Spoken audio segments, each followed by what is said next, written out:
What's up, Tailgaters? You're in the booth with Tailgate Nate today. Welcome to my channel and welcome to another Week 7 preview and prediction video, 2 of 3 that I'll be putting out for all you fine people this evening. I've already talked about Ohio State and Oregon, and now it's time to talk about this one. A top 15 matchup from Baton Rouge, Louisiana. Should be a fun one. Hey, you remember this game last year? Firework after firework, a crazy ending a season ago. And it should be another good one between the Ole Miss Rebels and the LSU Tigers in what is going to feel like a college football playoff game in a playoff-type atmosphere is what we could see from the fine people in Baton Rouge this weekend. But before we dive on in and talk about this one, I just want to say thank you for all your love and support and continue to help support me in any way you'd like, whether that's here on YouTube, you can like, you can comment, you can share, or obviously do the biggest two things in subscribing and ringing the bell. And just thank you for taking time out of your day to watch this video and any of my other future or past videos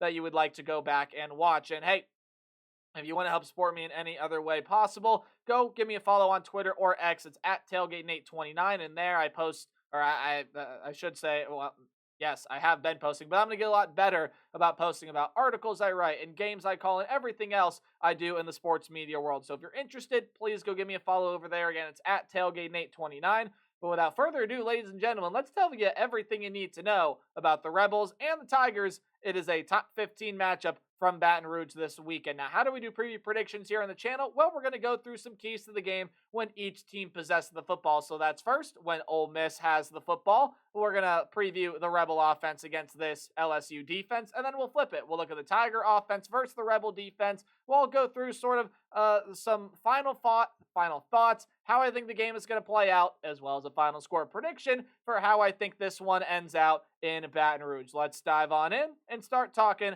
about this Ole Miss offense first. Apologies for the mouse on the screen. It's gone now. Had to click to get the slide to change. So, the Ole Miss Rebels, let's talk about them offensively. This is a team that, led by Jackson Dart, has been simply sensational offensively so far this season. Jackson Dart is a guy that has 2,100 yards passing exactly through the first 6 games, I believe, maybe besides Cam Ward, but at very least, he's top 2 in all of college football. 13 touchdowns and 2 picks. Henry Parrish has been running the football really well. Jackson Dart has 3 rushing touchdowns himself. Matt Jones has stepped up. He's averaging over 5 yards per carry. And then, I mean, come on, a ton of guys in this wide receiver room. Trey Harris, Antoine Wells, Lee Watkins, pre-scoring that tight end. They are all absolutely phenomenal. And if you have kept up with my channel as of late, you heard me talk about this Ole Miss offense this past week when I previewed their game against South Carolina. It's an offensive line that overall has seen their struggles so far this season, but for the most part has been pretty good. It's a team that can attack you through the air mainly, but it also can hit you with that ground game as well. At LSU, well, the defense has seen improvements this year. Absolutely. It is nowhere near as bad of a defense as it was last year, but that secondary especially is still all not that great, and especially against the Rebel offense that loves to push the pace with deep shots down the field. This secondary is going to be challenged. It's what hurt LSU against Ole Miss last year, and it's probably what's going to hurt the Tigers' chances to win this game against the Rebels this season if that secondary does not learn from this game last season. The third down percentage defensively has been pretty solid for LSU. They forced a fair amount of turnovers, and they are getting into the backfield at generating pressure. They've generated 15 sacks so far this season. That is an absolutely huge key. But the first thing that I want to say is LSU going to be able to keep up with the pace of this Rebel offense? Because Ole Miss is absolutely an offense that, again, loves to go tempo. They love to run fast, and they're not afraid to just absolutely bomb one down the field and take these deep shots with guys like Harris and Wells and Watkins and Lee. They will throw the ball downfield. Jackson Dart's not afraid to air that thing out. They can beat you with the run game, yes, but the pass game is this offense's biggest strength, and LSU secondary, well, it's the defense's biggest weakness, so that's definitely going to be something to watch. But again, the pace of play, right? Is that going to be something that LSU is going to be able to keep up with and maintain tempo and hold serve with? That's going to be something that'll be very interesting to watch. But the offensive line held up well last week for the Ole Miss Rebels. We'll get you the stats here in just a little bit, but it is a South Carolina pass rush that gave this LSU offense, actually, back there in, I believe, week 3, some really, really difficult times. Well, you take a look at what the South Carolina defense did in that previous game.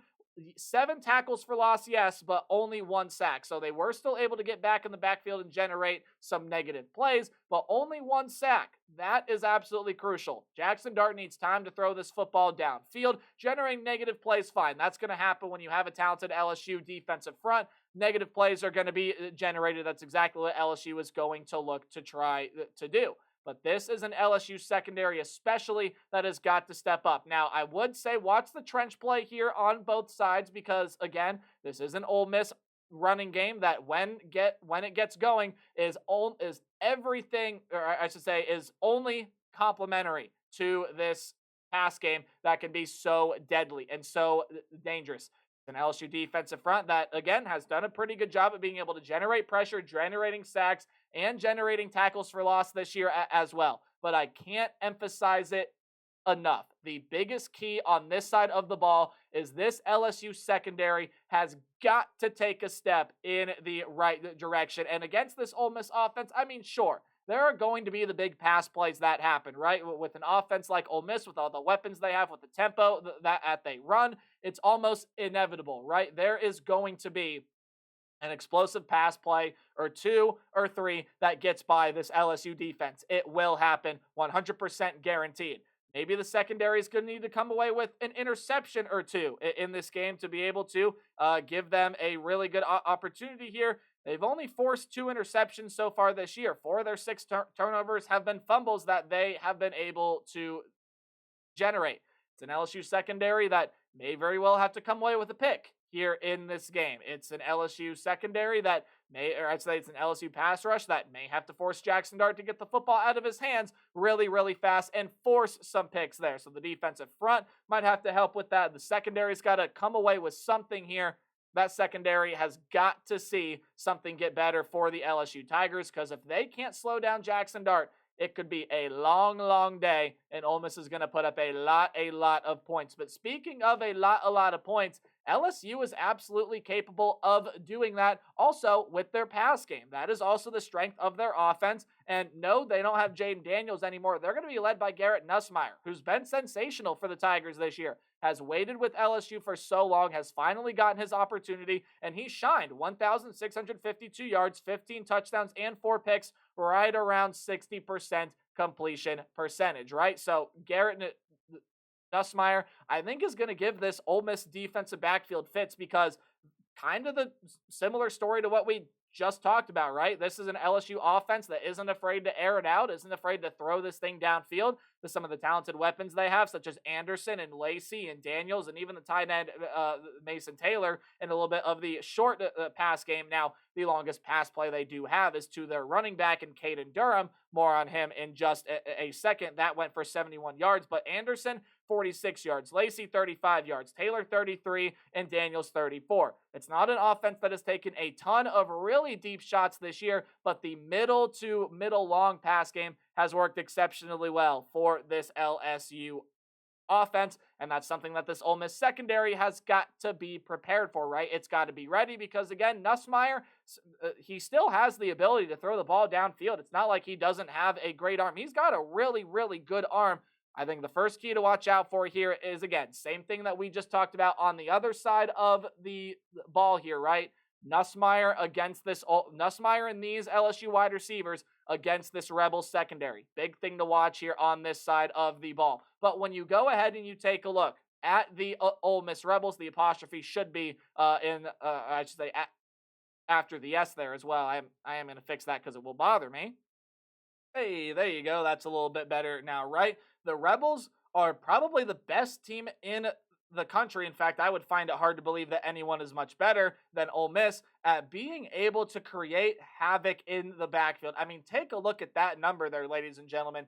24 sacks on the season. I believe that is the top mark in all of college football so far. And tackles for loss, yep, you bet that they forced those there as well. This is a team that has been absolutely sensational at being able to create havoc in the backfield, and it doesn't just come from one guy. Paul Jr. and Perkins, a couple of linebackers there. You look at Ivy, a defensive end. He's creating pressure. Uman Mielen has been a phenomenal pass rushing threat. Walter Nolan on that defensive front. Even some backups like Franklin and Hardy. It just comes from everywhere, and you can't just game plan for one guy's ability to get into the backfield. You have to game plan for an entire defense's ability to get into the backfield. LSU has had that really plague them this season. Now, you take a look at some of those numbers there that you see, and I'm going to go ahead and confirm those numbers here on the stat sheet that I have in front of me.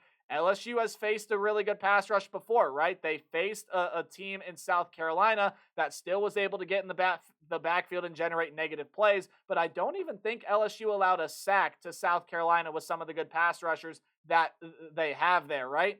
This is a Rebels pressure and an Ole Miss defensive front that is absolutely devastating. Ole Miss, or I should say LSU's offensive line has held strong over the games in which they have faced teams with really, really good pass rush, right? USC has got a fairly decent one. I mean, it's nothing to write home about, but it has its moments where it's able to create pressure. South Carolina, they've got some really good pass rushers and some guys that can create havoc in the backfield.